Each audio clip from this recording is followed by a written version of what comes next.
Okay, in this video I'm going to be talking a little bit about the key settings that you need to think about when you're recording your first YouTube video. So let's dive into it. If you've gotten to the stage where you're wanting to record your first YouTube video, then there's some settings that you need to think about before you do that. Otherwise you might record it and the outcome not be what you're looking for. Okay, so the first thing we're going to talk about is frames per second. Or FPS, and what that is essentially meaning is that when you record video, for every second that you record, your camera is going to capture a number of images in that second. So if your FPS or frames per second is set to 24, which is a pretty common frames per second setting, it's going to basically take 24 still images for every second that you're recording and turn that into a film.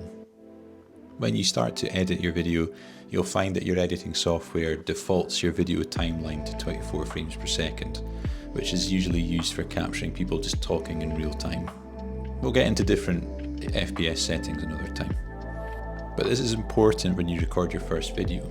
And the reason for that is that when you're recording that, you need to set your shutter speed on your camera to be roughly double whatever your frames per second setting is. Your shutter speed is basically however much time your lens is exposed to light every time it takes a picture.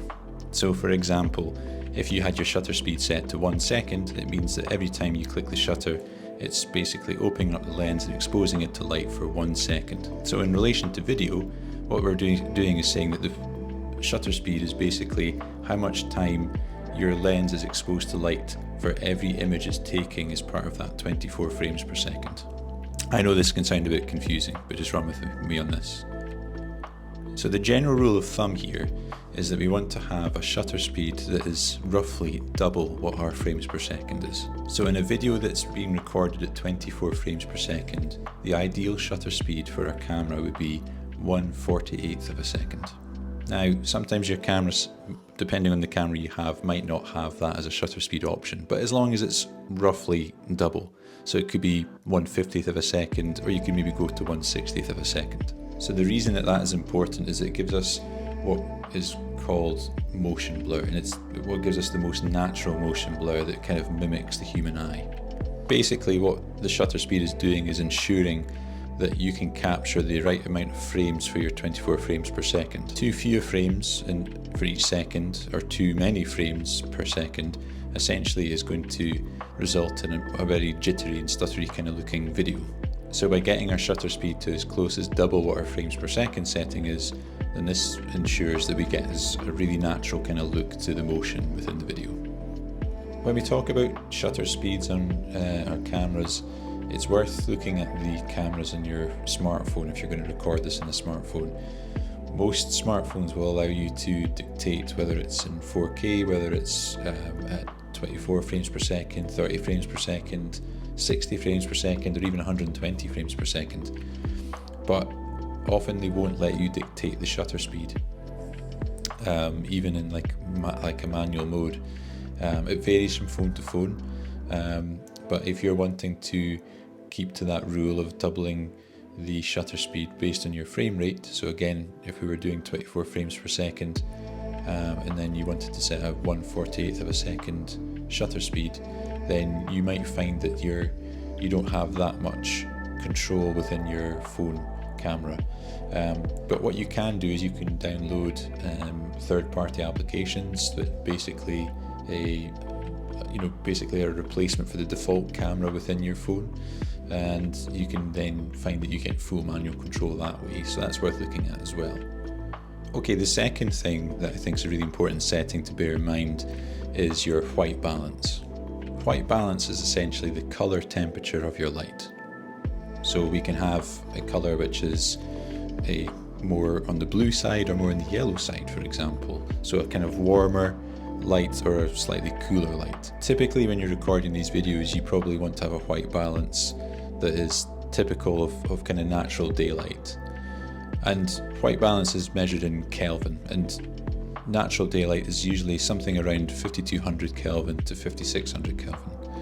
So if you've got a key light, for example, and you can manipulate the setting of that white balance, when you set that to say 5200 Kelvin, you're going to want to make sure that your camera is set to 5200 Kelvin white balance to match your key light.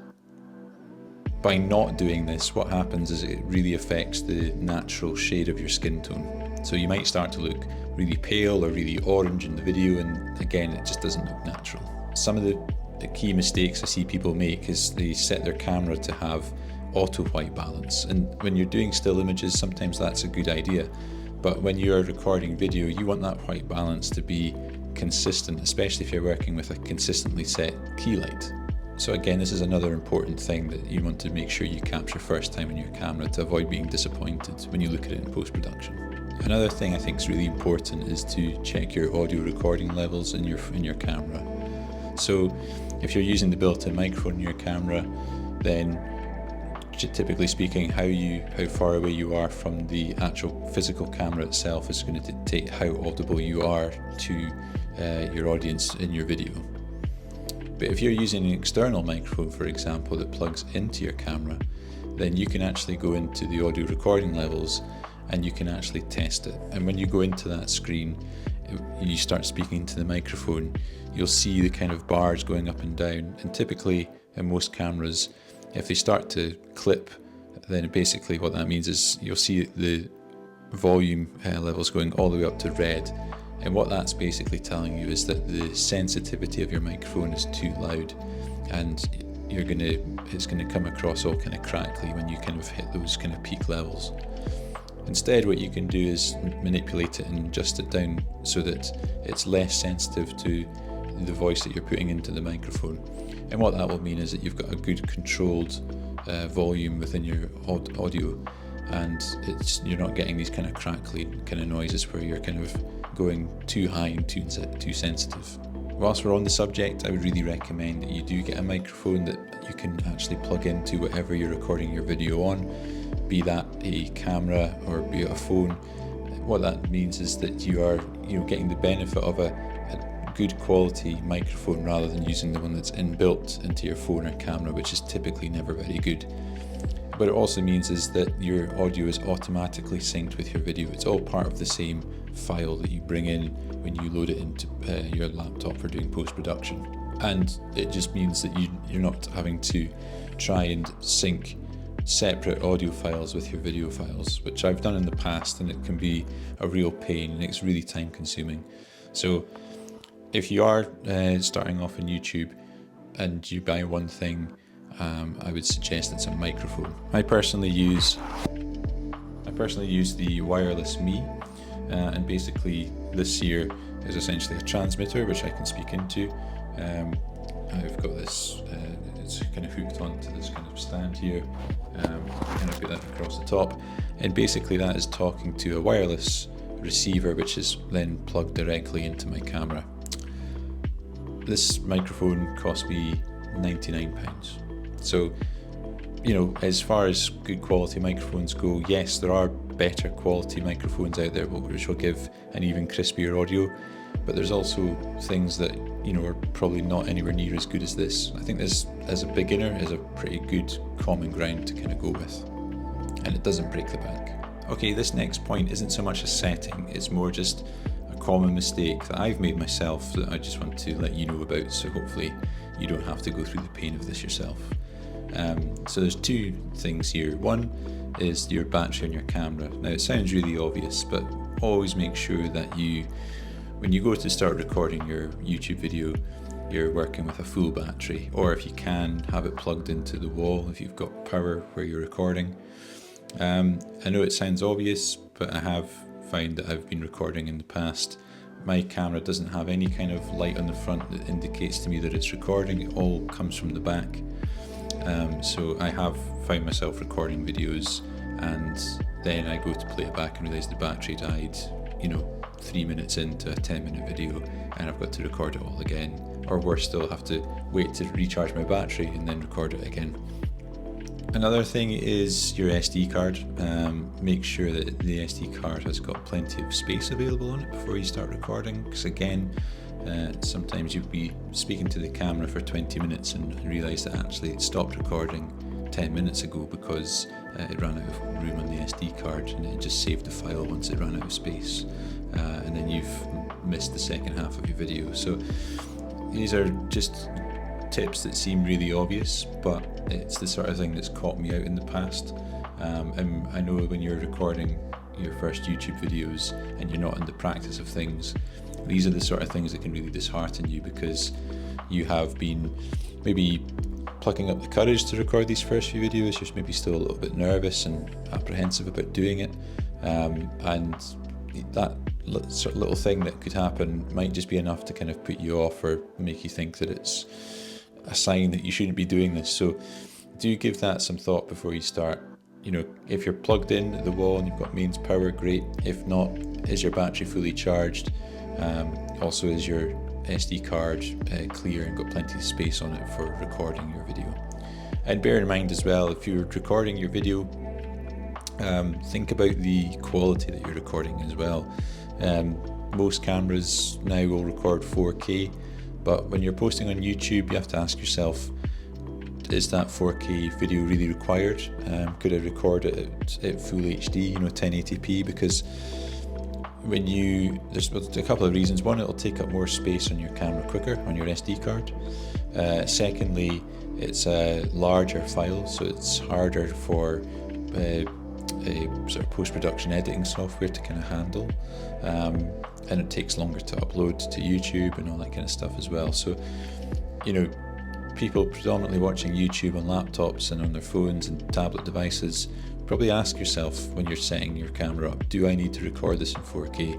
I do, but then I'm happy that my computer can handle processing that. So it's just another setting to think about and go, do I really need that 4K or not? That's really up to yourself, but for watching videos on phones and tablets and things, 1080p is still really good quality. So maybe start recording in 1080p and then see how you get on when you're doing your post-production. Perhaps your computer that you're using can handle it no problem, and maybe you'll upgrade yourself to 4K. YouTube can take anything, 4K, 1080p, 720p, doesn't matter. So that's just another setting to think about in your camera before you start recording. Another thing to think about, and this doesn't apply to all cameras, but for my one, which is the Sony a7 III, it stops the recording after 20 minutes. Doesn't matter if you've still got battery, doesn't matter if you've still got room in your SD card, it only lets you record video for 20 minutes at a time. Now I know that most modern cameras probably this isn't a problem, but it might be worth just checking the user guide for your camera, whatever it is you're using, whether it does have that kind of automatic shut off after a certain time, because again, I've learned that the hard way, where I spoke for half an hour and realised that I'd lost the last 10 minutes because it wasn't actually recording. So if you're working with maybe a slightly older camera, it's maybe worth looking into, but I would just look into it anyway. Just check the specs on your camera and see if it has that enabled or not, because it can be pretty frustrating when you've put your heart and soul into a long video and realise that you've missed some of it. So that's another thing worth looking into. Okay everyone, if you've made it this far, thanks for watching. I hope you really got some value from that and have learned a few tips and tricks from me on things that I've unfortunately had to learn the hard way, so that hopefully you don't have to learn it the hard way either. If you are new to this channel, and would like to subscribe, please do so. That would really mean a lot. I'm hoping to take you all on my YouTube journey and the things that I'm learning, so that I can pass those things on to you. So if you are an aspiring YouTuber and are wanting to learn a little bit about how to get started and how to evolve, then hopefully you'll find that this channel is for you. But for now, I'm going to leave it there. So thanks again for watching, and I'll see you in the next one. Okay, bye for now.